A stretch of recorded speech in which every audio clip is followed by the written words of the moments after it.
On the shores of the Cannon River, on the outskirts of Fairbault, there's a company that's been woven into the fabric of Minnesota for more than a century and a half. Some say the Fairbault mill manufactures magic, turning wool into its signature blankets and other accessories meant to stand the test of time. Wool is, we call it nature's original performance fabric. It keeps you warm when you're cold. Most people know that in Minnesota. This year, the mill will make 125,000 blankets that will bring craftsmanship and comfort to every corner of the globe. From traditional designs to maps of the North Shore, the Fairbault mill is on a mission to show the world that wool can be cool. So we're the longest standing manufacturer in the state of Minnesota. We've been doing this for 160 years. In fact, we're celebrating our 160th anniversary this year. The mill was founded in downtown Fairbault by German immigrant Karl Klemmer in 1865, just a couple of months after the end of the Civil War, as a way for local farmers to sell their wool after shearing their sheep during shearing season. But in the beginning, it was another animal that made the mill go.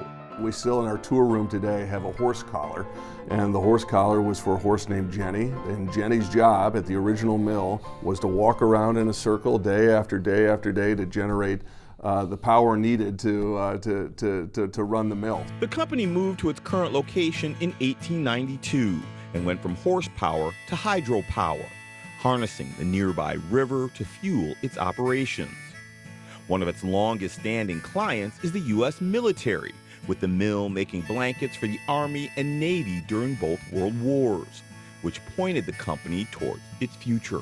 You know, after World War II, you can imagine as the GIs came home, they bought homes and they needed blankets for their homes. And so this company really kind of started on the consumer journey, the consumer path.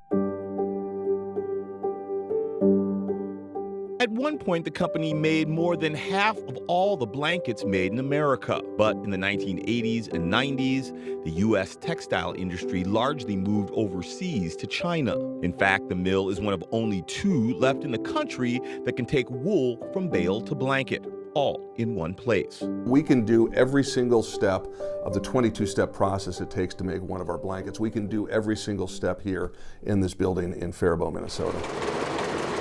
That process starts with a bale of raw wool, which is dyed and dried,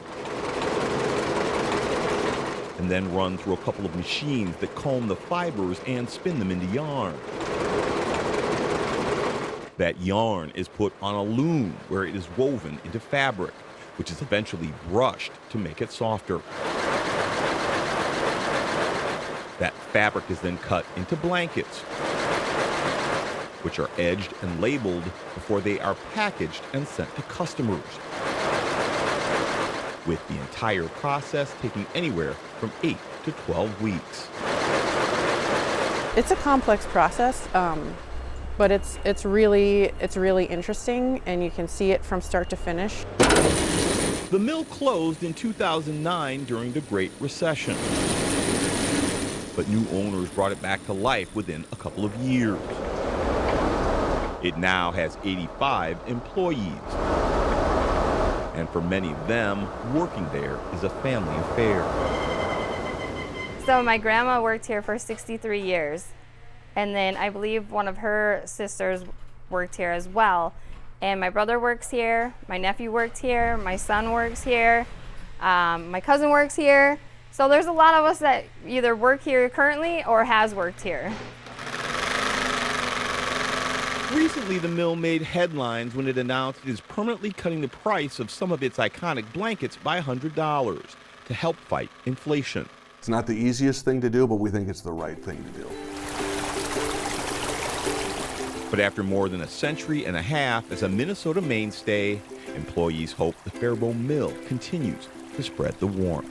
This is an icon, and we're proud that the company's been around for 160 years, and we feel like we're doing the work to lay the foundation to ensure it's here for another 160 years. For Maury Stories, Maury Glover, Fox 9.